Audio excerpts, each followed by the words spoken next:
অপরূপ প্রাকৃতিক সৌন্দর্যের ঠিকানা যেন এই হাইমচর, যার সৌন্দর্যের প্রেমে পড়ে এখানে বসবাস করে প্রায় কয়েক হাজার পরিবার।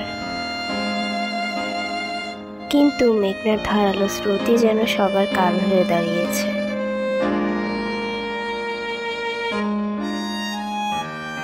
মেঘনার ভাঙনের ফলে প্রতিনিয়তই ছোট হয়ে আসছে এই স্থলভাগ। গুরুত্বপূর্ণ স্থাপনা যেমন মসজিদ, স্কুল, বিভিন্ন ব্যবসায়িক প্রতিষ্ঠান সবই যেন নদীর গর্ভে বিলীন হয়ে যাচ্ছে। সহায় সম্বলহীন মানুষ ভিটেমাটি ছেড়ে আশ্রয় নিচ্ছে কোনো উঁচু টিলা বা চরের ওপর।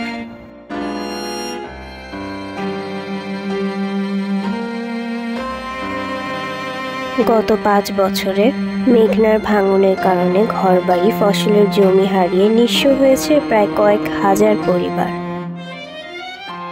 হাইমচর ইউনিয়ন এখন বলতে গেলে নদীর গর্ভে বিলীন হয়ে গেছে।